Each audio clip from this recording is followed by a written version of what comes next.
Hello, everybody, and welcome back to Odin's Movie Blog. I am the critic who is a cynic. Hope you're doing well. And today, we're going to talk about growing up. We're going to talk about why the Hollywood Reporter seems to think, or seems to wonder and ask the question, why don't fans grow up? What happens when fandom doesn't grow up? And obviously, we see an image there from The Last Jedi, so we know that The Last Jedi is going to be a part of the conversation. They're probably going to make some reference to Rian Johnson. They're probably going to make some reference to the criticism and backlash of The Last Jedi, and probably trying to say, oh, well, it's just meant for kids, and why can't they just grow up? It's not just for them.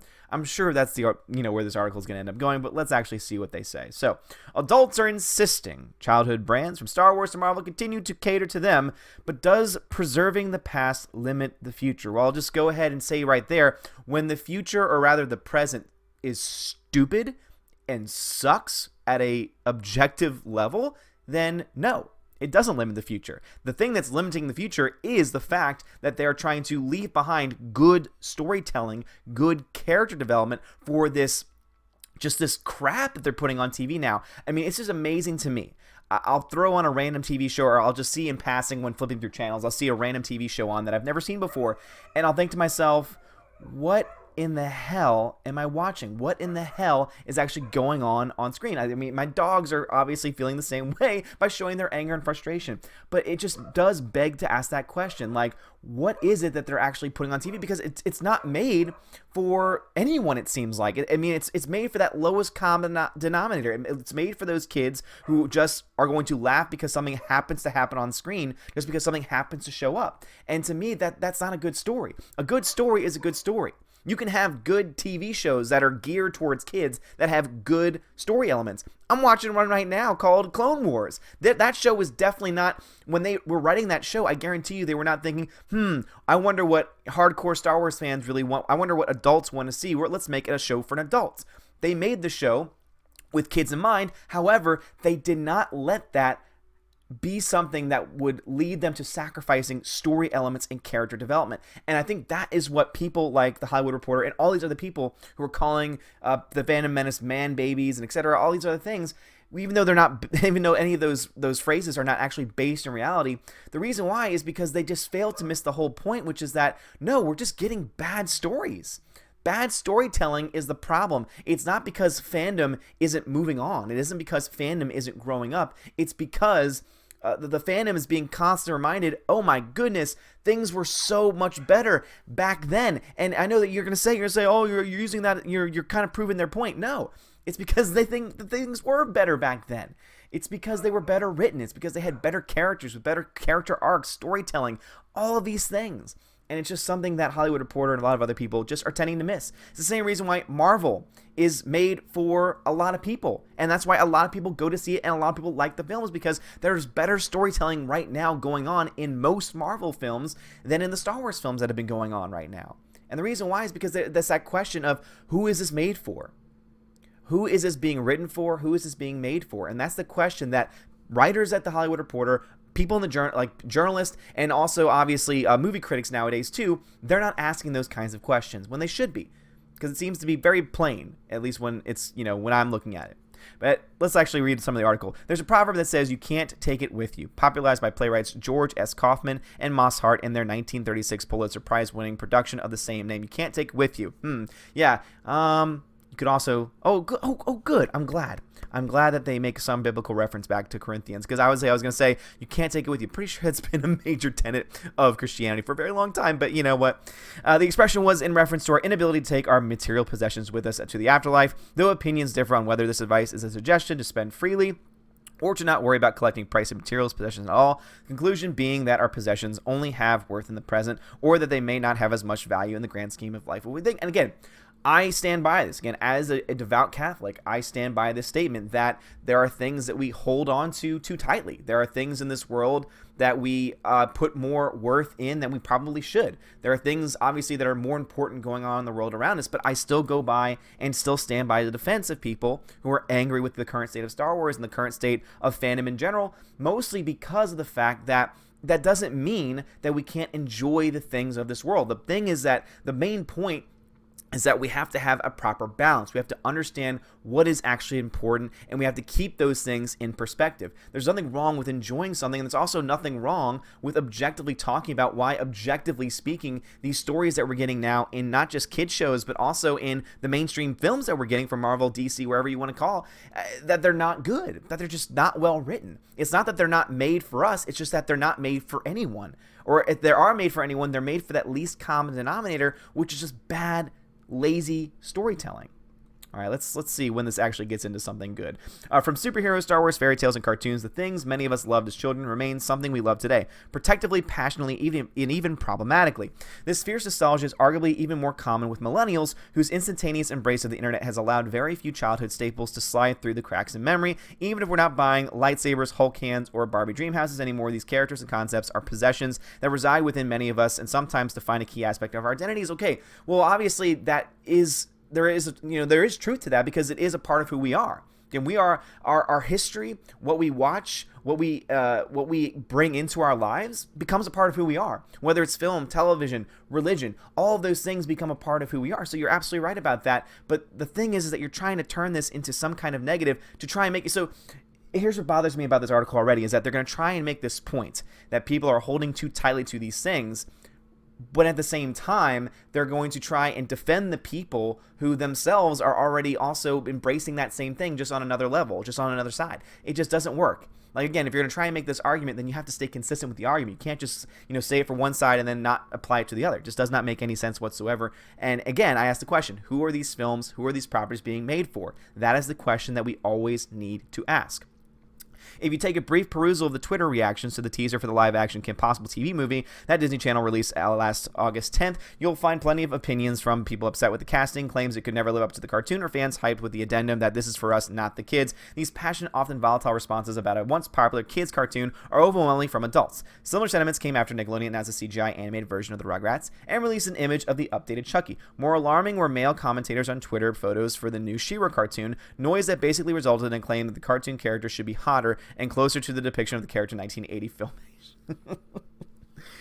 Oh boy, man, oh man, oh man. So basically, what this person is doing is trying to just attack every person who's being critical of any property that's coming out. And again, do I think that there is some truth to what's being said here? Yes, but I think that you're being extremely disingenuous with the point you're trying to make. And you're trying to make the point. You start off by saying you can't take everything with you.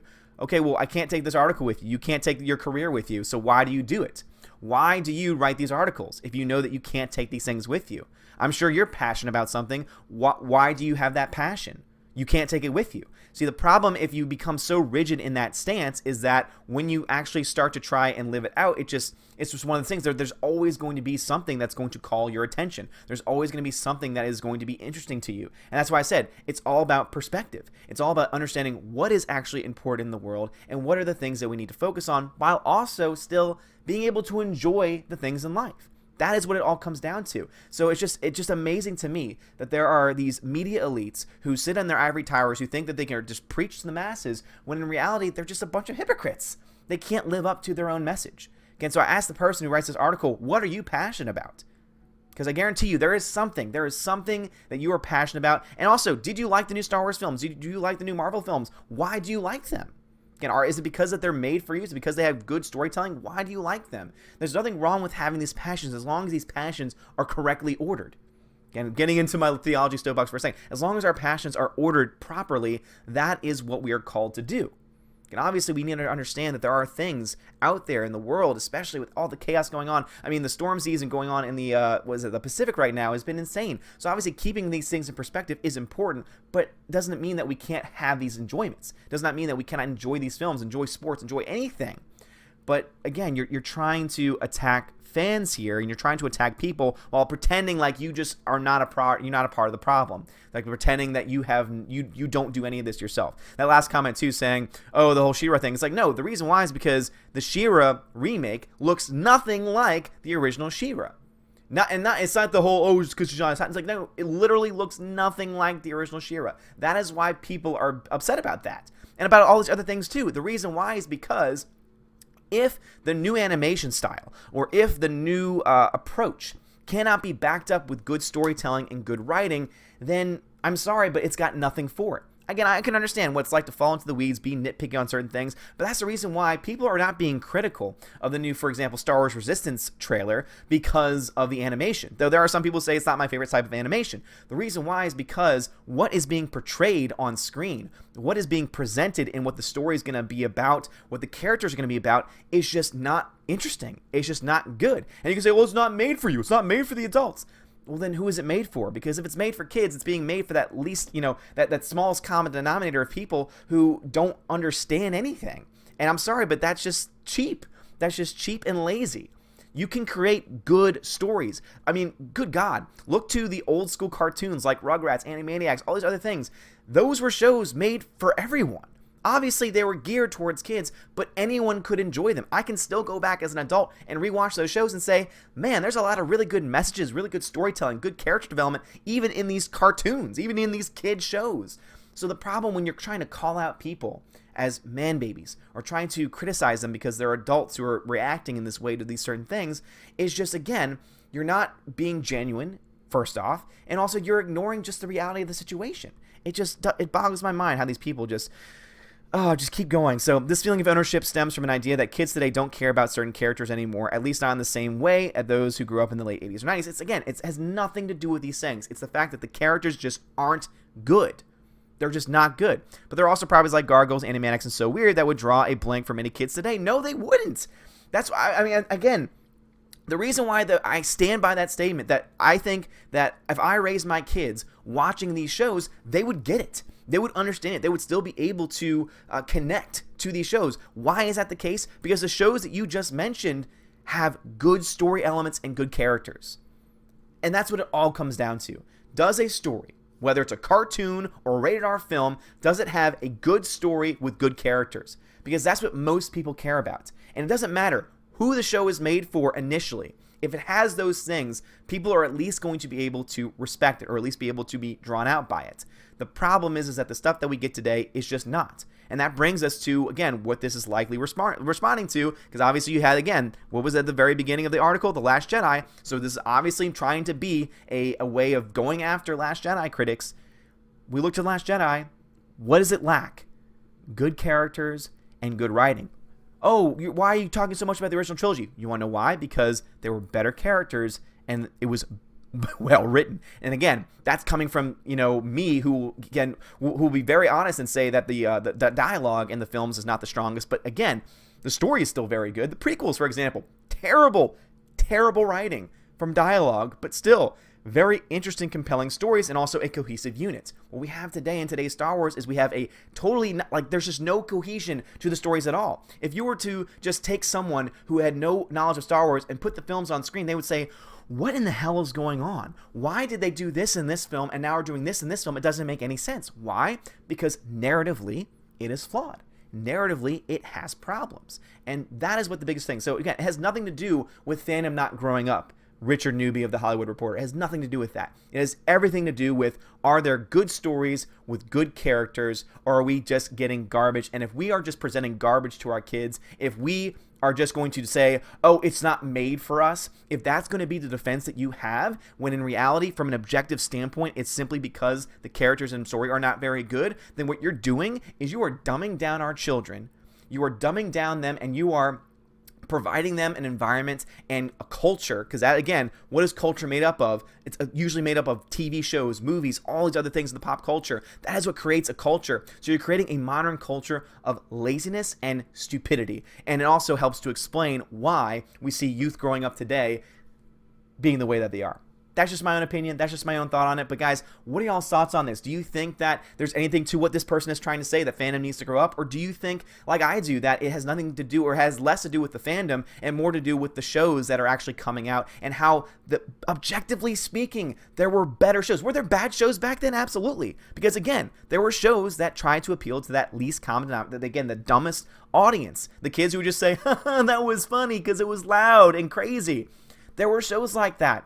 But there were also shows, some of the ones that they mentioned here in this article, that were well done, fantastic shows, and were great and fun. let me know your thoughts in the comments. I greatly appreciate that. Guys, also have a great weekend. And also, if you are free tonight, we are going to be watching Clue on the channel starting at 6:30 Central Standard Time. So please join us for that. If you have a copy, dust it off and get ready to enjoy a great, great comedy. But anyway, guys, thank y'all so much for watching. Y'all are amazing. Have a great day. And as always, God bless.